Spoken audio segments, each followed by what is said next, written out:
Hello guys, আসসালামু আলাইকুম। নিশ্চয়ই ভালো আছেন। আমি আপনাদের দোয়া নিয়ে অনেক ভালো আছি। আজকে বিরিয়ানি রান্না করতে চলে আসলাম। দেখতে পাচ্ছেন বন্ধুরা, আমি আজকে নিউ সিস্টেমে বিরিয়ানি রান্না করব। মাংস নিয়েছি, তারপরে আদা রসুন নিলাম, দেখতে পাচ্ছেন। দুধ দিয়ে দিলাম, 2 প্যাকেট গুঁড়ো দুধ দিয়ে দিলাম। এরপরে ম্যাগি মশলা দিয়ে দিলাম।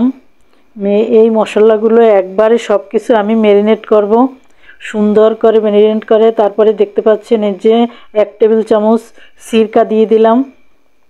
তারপরে দিয়ে দিলাম ধনে ও জিরে গুঁড়ো 1 টেবিল চামচ।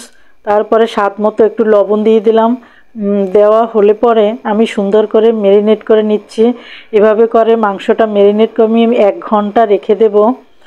এভাবে আমি বিভিন্ন সিস্টেমে বিরিয়ানি রান্না করি। আরও 1 প্যাকেট ম্যাগি মশলা দিলাম স্বাদ বাড়ানোর জন্য। তারপরে 1.5 টিস্পুন চিনি দিয়ে দিলাম, যেহেতু সিরকা দিয়েছি, এবং কাঁচামরিচ দেব। ঝাল এবং টকের কম্বিনেশনে বিরিয়ানিটার স্বাদ অনেক ভালো লাগবে, টক ঝাল মিষ্টি লাগবে। তারপরে আমি 1 ঘন্টা পর ফিরে আসলাম। আসার পরে যে মাংস ম্যারিনেট করে রেখেছিলাম ওইটা আমি তেলে ভেজে নিচ্ছি।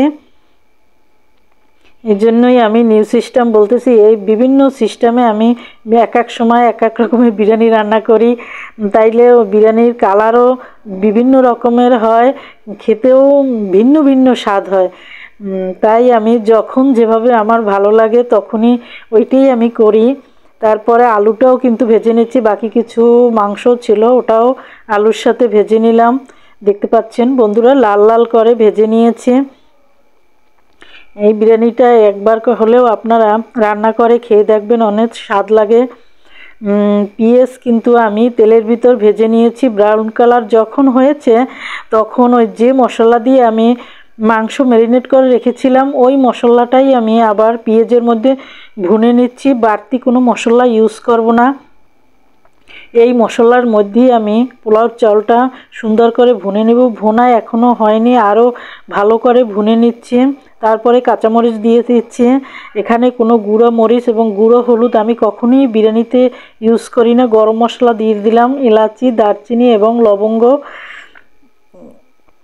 এতেই আমার বিরিয়ানি অনেক টেস্ট হবে, টেস্টফুল হবে, স্বাদ লাগবে।